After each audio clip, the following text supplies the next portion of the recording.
Vous n'avez pas besoin de savoir comment. Vous avez juste besoin de savoir ce que vous voulez. Si vous êtes clair à ce sujet, alors le comment apparaîtra. Dans cet épisode, Jack Canfield, l'un des auteurs les plus reconnus en ce qui concerne la loi de l'attraction, vous révèle les principes du succès. Très bien, asseyez-vous. Si vous regardez à l'extrémité de votre main, vous remarquerez qu'il y a une petite ligne qui traverse votre poignet. Est-ce que tout le monde la voit, cette ligne? Un petit trait qui traverse juste là? Et vous l'avez aussi sur l'autre main. Voici ce que je voudrais que vous fassiez. Alignez ces lignes parfaitement. Puis joignez vos mains comme ça, mais commencez de manière à ce qu'elles partent directement de cette ligne. Et si vous êtes comme la plupart des gens, vous allez découvrir qu'une de vos mains est un peu plus longue que l'autre. La plupart d'entre vous trouvent ça? Prenez votre main la plus courte et mettez-la devant votre visage. Si vos mains ont la même longueur lorsque vous faites ça, prenez n'importe quelle main et mettez-la devant votre visage. Et voici ce que vous allez faire. Vous allez regarder votre main et nous allons dire à haute voix en même temps 8 fois « Grandis plus ». D'accord? Nous allons juste avoir l'intention que notre main grandisse. Nous allons le faire ensemble. C'est parti. 1, 2, 3. Grandis plus, grandis plus, grandis plus, grandis plus, grandis plus, grandis plus. Grandis plus, grandis plus. Ok, c'est bon, maintenant, alignez-les exactement comme avant et remarquez ce qui s'est passé.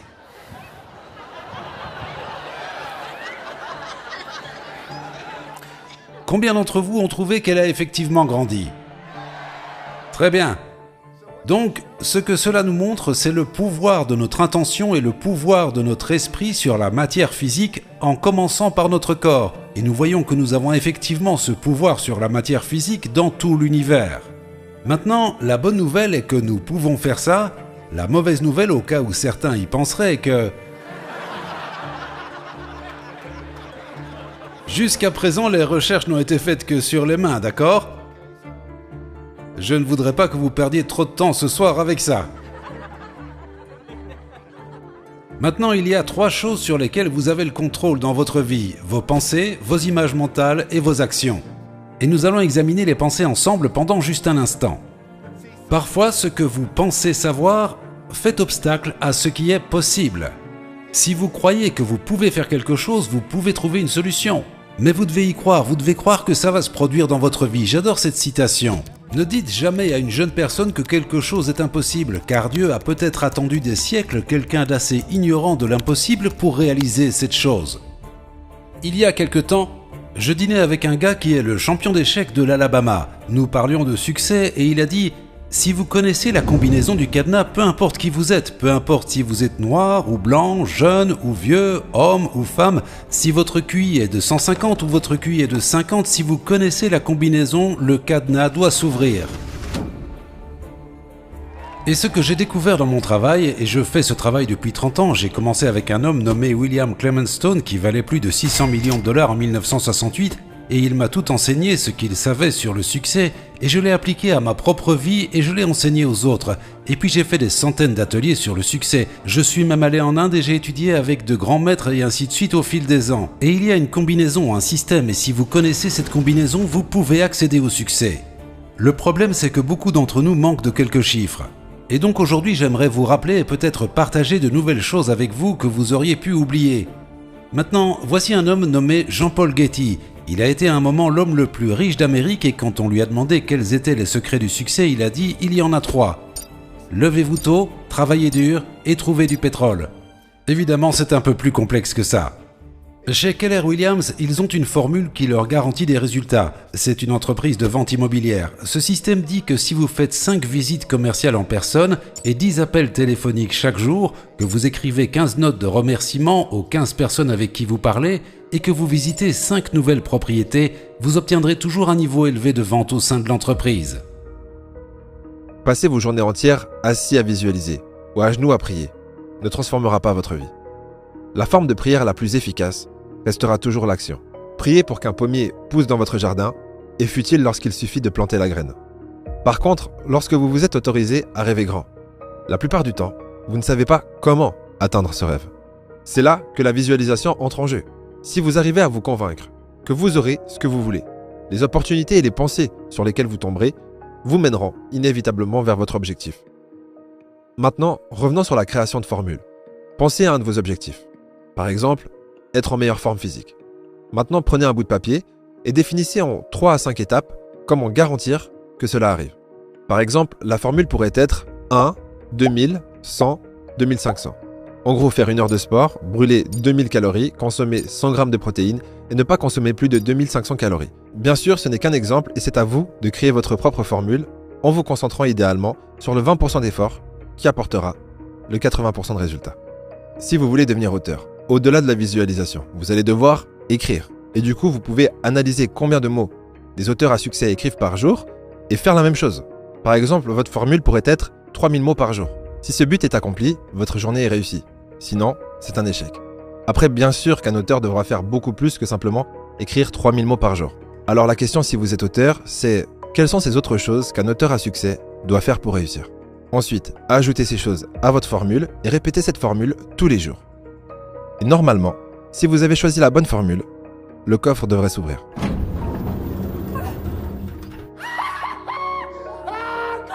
Il y a donc des systèmes. Lorsque j'ai étudié cela, j'ai découvert 67 principes universels que j'ai étudiés au cours des 36 dernières années. Je ne prévois pas de tous les partager avec vous aujourd'hui, mais nous en verrons les principes essentiels aujourd'hui. Vous pouvez télécharger gratuitement les 67 principes du succès de Jack Canfield en cliquant sur le premier lien dans la description. Et pour ceux qui veulent aller encore plus loin, je vous invite à cliquer sur le deuxième lien dans la description pour vous inscrire à la formation Esprit Subconscient.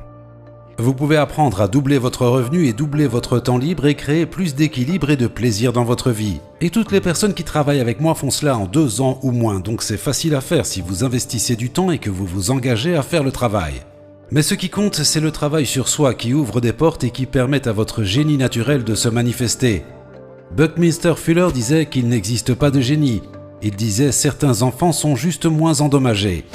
Maintenant, un principe important, si vous prenez des notes, c'est un bon point de départ, c'est de prendre 100% de responsabilité pour votre vie et vos résultats. Maintenant, la plupart d'entre vous ont déjà entendu ça, mais je vais vous poser une question. Avez-vous jamais blâmé quelqu'un pour quelque chose au cours de la dernière année?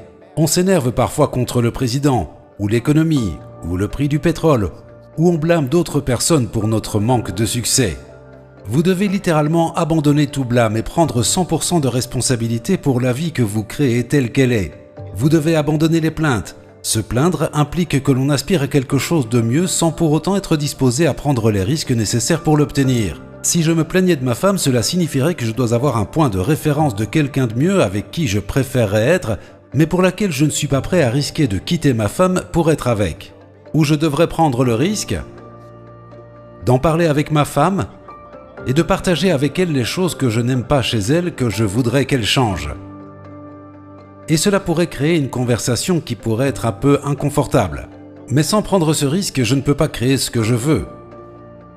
Si toutes les femmes du monde mourraient demain, à l'exception de ma femme, en arrivant au travail, me plaindrais-je de ma femme? Non, je dirais juste « Hé, il n'y a qu'une seule femme et devinez quoi, je l'ai ». On se plaint uniquement quand il y a la possibilité de quelque chose de mieux. Vous plaindre vous indique qu'il y a quelque chose que vous voulez mais que vous n'avez pas. Mais vous plaindre n'est pas une activité qui va changer les choses. Ça indique simplement que vous allez vous plaindre plutôt que de faire quelque chose à ce sujet. Abandonnez toute justification pour laquelle vous n'avez pas atteint vos résultats, toutes ces raisons qui ne vous aident pas et toutes ces excuses. Je pense qu'on peut dire que se plaindre, c'est se résilier. Parce que la plainte est le lot de consolation pour la personne qui a décidé d'abandonner. Imaginons que vous découvrez qu'un chèque d'1 million d'euros a été écrit à votre nom et que vous savez avec certitude que vous allez pouvoir retirer ce chèque dans une année.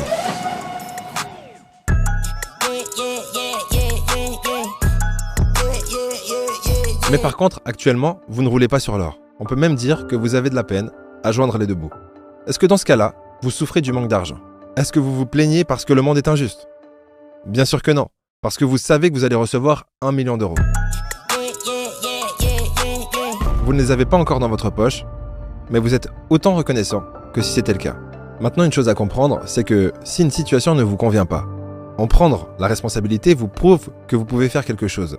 Si ce n'est pas de votre responsabilité, ce n'est donc pas sous votre contrôle. Mais si c'est de votre responsabilité, vous pouvez changer les choses. Vous devriez même vous promettre que les choses changeront. Et vous devez compter sur vous avec une conviction absolue. Comme s'il y avait un chèque à votre nom que vous pourrez retirer dans une année. Comme le chèque vous avez libéré des sensations de manque en ce qui concerne l'argent, la conviction que vous allez réussir vous libérera de la sensation d'insatisfaction que vous avez par rapport à votre vie actuelle. Si vous êtes certain que vous l'aurez, vous ne souffrez pas de ne pas l'avoir aujourd'hui. Et ça augmente vos chances de l'avoir ultimement.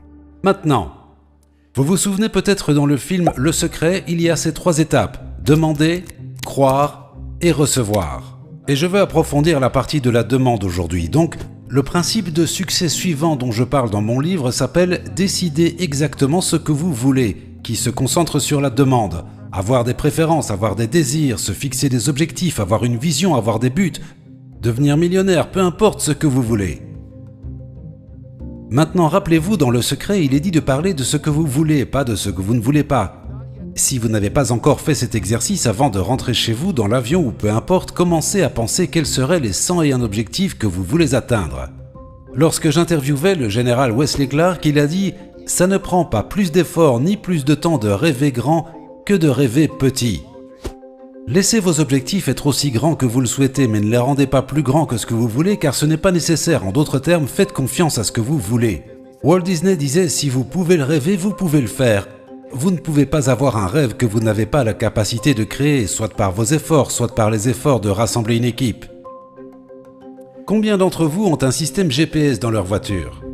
Lorsque je monte dans ma voiture, j'ai une Lexus, je peux entrer une adresse au Colorado et il me fournira une carte depuis où je vis à Santa Barbara jusqu'au Colorado. Je n'ai pas besoin de connaître le chemin. Et il en va de même pour vous, une fois que vous avez fixé un objectif, le chemin apparaîtra. Trop d'entre nous ont peur de se fixer un grand objectif parce qu'ils ne voient pas comment l'atteindre, par peur d'avoir l'air idiot, ou ils ne veulent pas s'engager dans quelque chose et être ridiculisés et déçus une fois de plus. Vous n'avez pas besoin de savoir comment, vous avez juste besoin de savoir ce que vous voulez. Si vous êtes clair à ce sujet, alors le comment apparaîtra. Si vous conduisez dans le noir, vous ne voyez que 100 mètres devant vous. C'est tout ce que vous avez besoin de voir. L'autre chose dont je veux vous parler juste un instant, parce que je pense que c'est un peu une version différente sur la loi de l'attraction que j'entends moins souvent, c'est que nous parlons toujours d'attirer dans notre vie ce que nous voulons. Attirer $1 million, ou le conjoint parfait, ou la maison idéale. Mais je veux que vous pensiez à ceci également. Tout ce par quoi vous vous sentez attiré est une partie du système de guidage universel vous disant « c'est la direction dans laquelle vous êtes censé aller, c'est là que réside votre destinée ». Vous êtes attiré par certaines personnes, faites confiance à cela. Vous êtes attiré par certains enseignants, certains séminaires, à posséder certains types de choses. Mère Teresa a dit une fois j'ai demandé un avis à mon conseiller sur ma vocation. J'ai demandé comment puis-je savoir si Dieu m'appelle et pourquoi m'appelle-t-il ? Et il a répondu « vous le saurez par votre bonheur ». Si vous êtes heureuse, cela sera la preuve de votre vocation. Thomas Edison a dit « Lorsque votre vocation devient vos vacances, alors le reste de votre vie est une bénédiction ». Une fois lors d'un séminaire au Canada, une femme s'est levée dans le public et a dit « J'ai une question ». J'ai dit « Super, c'est quoi ?» Elle a dit « Je n'ai pas été heureuse depuis 7 ans. Vous parlez de joie, je n'ai pas ressenti de joie depuis 7 ans. » J'ai dit « Qu'est-ce qui s'est passé il y a 7 ans ?» Elle a dit « Mon mari est mort. » J'ai dit « Vraiment ? Et qu'est-ce que vous faisiez avant que votre mari meure et qui vous apportait de la joie ?» Elle a dit « Eh bien, je peignais, je jardinais, je jouais du piano. » Et j'ai demandé « Avez-vous fait quelque chose de tout cela ces 7 dernières années ? » Non. J'ai dit « Alors, rentrez chez vous et ce soir, je veux que vous jouiez du piano. Demain, allez jardiner et le jour suivant, allez acheter de la peinture et peignez quelque chose. Ensuite, écrivez-moi ou passez-moi un coup de fil. » Et je lui ai donné ma carte. Environ une semaine plus tard, j'ai reçu un appel et elle a dit « Je ne peux pas vous dire à quel point je suis heureuse. » Le bonheur vient en partie de faire les choses qui vous rendent heureux. Et pour une raison quelconque, la plupart d'entre nous passons notre temps à faire les choses qu'on pense devoir faire et on ne sort pas faire les choses qui nous rendent heureux. Alors ayez la discipline de faire les choses qui vous apportent de la joie. C'est comme créer une habitude de joie et fondamentalement, si vous pouvez être dans la joie tout le temps comme Mère Teresa l'était, ou le Dalai Lama, ou Mark Victor Hansen l'est à 90% du temps et pareil pour moi, alors les choses commencent juste à affluer dans votre vie à un rythme merveilleux. Il y a souvent débat entre les personnes qui pensent que, dans la vie, il faut se forcer à faire ce qu'on ne veut pas faire pour réussir. Parce que la vie, ce n'est pas que des rayons de soleil et des arcs-en-ciel. Le soleil, les arcs-en-ciel, c'est pas le monde. Et il y a ceux qui affirment qu'il faut faire ce que vous aimez dans la vie. Écoutez votre cœur, sinon vous ne serez pas heureux et vous abandonnerez de toute façon. And the only way to do great work is to love what you do. Personnellement, je ne vois pas de contradiction entre ces deux points de vue. À un niveau macro, les valeurs, les objectifs et les problèmes que votre domaine d'activité essaye de résoudre doivent inévitablement vous inspirer. Parce que les gens travaillent pour l'argent, mais ils ne sont pas réellement motivés par l'argent lui-même. Si le salaire est votre seule motivation, vous ne ferez rien de plus que le strict minimum pour être payé, et vous n'accomplirez donc jamais rien d'exceptionnel dans votre vie professionnelle. Après, bien sûr, il y aura toujours de nombreuses tâches journalières qui ne vous plaisent pas, mais si vous avez une bonne raison de les faire malgré tout, ça ne sera pas si désagréable au final. Rien à voir, mais j'aime bien cette phrase qui dit « La discipline, c'est de faire ce que vous n'avez pas envie de faire, comme si vous en aviez envie ». Si on prend le sujet de façon plus générale, vos émotions sont des guides exceptionnels.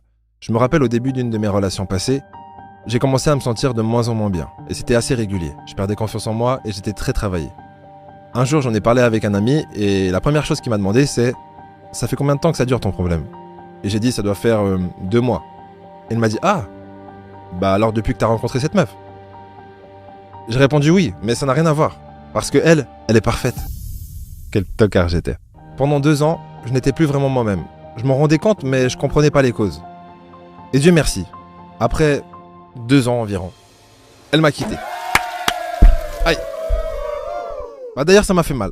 Ça a commencé par me faire beaucoup de chagrin. J'étais mal au début, mais après environ 2 semaines, j'ai commencé à revivre.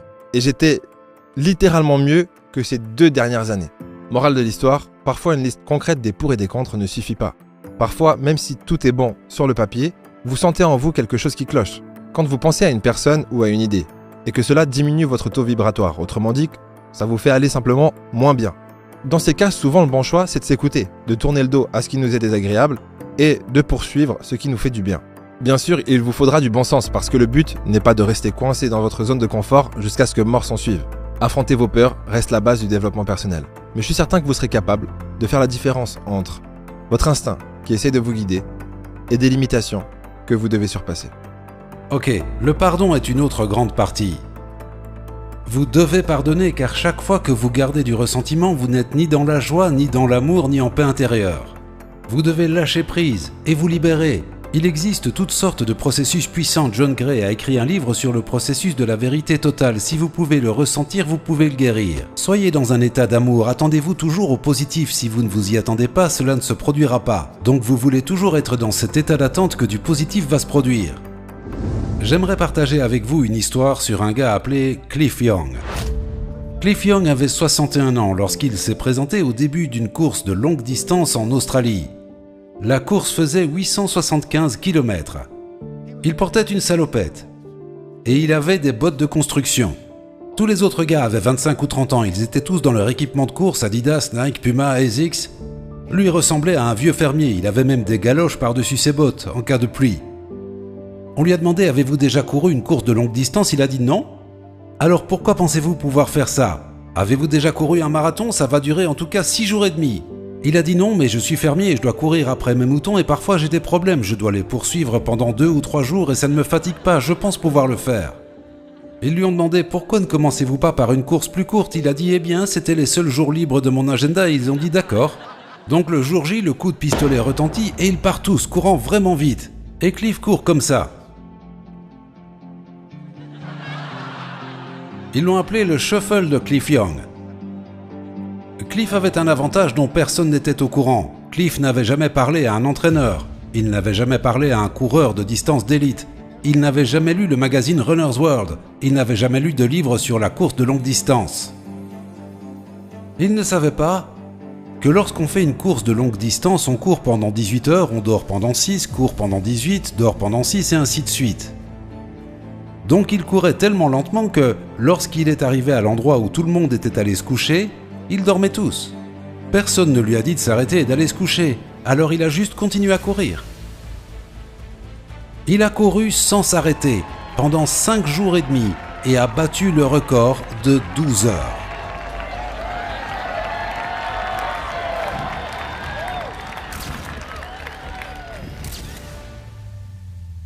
Tout ce qui existe a commencé par le rêve de quelqu'un, l'idée de quelqu'un, et 9 fois sur 10 on leur avait dit que cela ne pouvait pas se produire. L'étape suivante consiste à relâcher les freins. C'est une autre façon de dire de créer une correspondance vibratoire. Comment faisons-nous cela ? Pour recevoir quelque chose dans notre vie, nous devons ressentir les sentiments que nous ressentirions si nous avions déjà la chose que nous voulons voir entrer dans notre vie. Donc je dois me sentir millionnaire pour que le million vienne à moi. Je dois me sentir abondant, je dois me sentir plein d'amour avant d'attirer l'amour que je veux. Gandhi a dit « Soyez la chose que vous voulez ». Donc si vous voulez de l'amour, soyez aimant, vous voulez de la joie, soyez heureux, vous en attirerez plus dans votre vie. Donc vous mentionnez le résultat souhaité comme s'il s'était déjà produit, ressentez le sentiment et vous l'aurez. Maintenant laissez-moi vous parler d'un principe ici qui est crucial, c'est appelé le principe des 30 jours. Des recherches ont été effectuées à la NASA, ils ont fait porter à des astronautes des lunettes à verre concave pendant 30 jours. Ces lunettes font apparaître le monde à l'envers. Imaginez 24 heures sur 24, pendant 30 jours, tout est à l'envers. Vous essayez de prendre les escaliers, votre soupe semble être là-haut, mais en fait elle est ici. Ils ont fait cela pour voir s'ils deviendraient nauséeux, s'ils perdraient leur capacité à se concentrer, s'ils deviendraient hostiles. Comment réagirait-il à être dans l'espace où il n'y a pas de gravité ? C'était essentiellement l'expérience. Ce qu'ils ont trouvé, et qu'ils ne s'attendaient pas à trouver, c'est qu'entre 25 et 30 jours, le cerveau de chaque astronaute a retourné l'image à l'endroit. Même si l'image arrivait à l'envers, leur cerveau l'a retournée à l'endroit. Ce que nous disent les neuroscientifiques, c'est qu'il faut 25 à 30 jours pour créer un nouveau chemin neuronal dans votre cerveau. Il faut 25 à 30 jours pour ancrer un nouveau système de croyance. Il faut 25 à 30 jours pour ancrer un nouveau modèle d'habitude. Il faut 25 à 30 jours pour que votre visualisation et affirmation commencent à changer toute la façon dont votre cerveau perçoit le monde. Votre perception fait partie de ce qui contrôle votre réalité. En ce moment, vous n'êtes pas conscient de ce que vous ressentez dans votre pied droit, mais dès que je dis pied droit, vous en êtes conscient. Et dès que je dis main gauche, c'est là que votre conscience se déplace. Donc la réalité est que toutes ces choses entraient dans votre cerveau, mais votre système réticulaire filtre tout, probablement.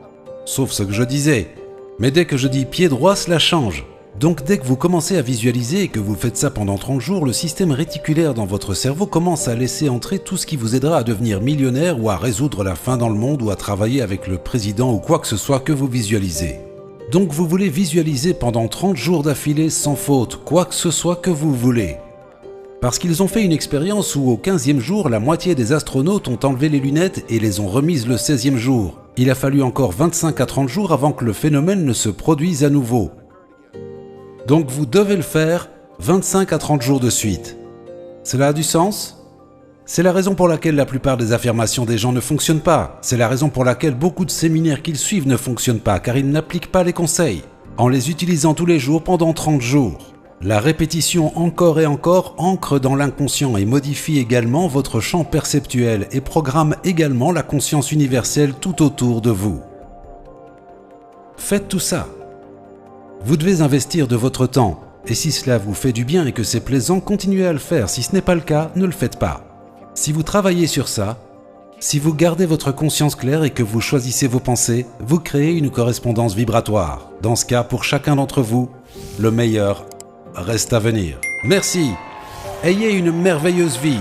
Ça a été un plaisir et un honneur de vous parler. Merci beaucoup.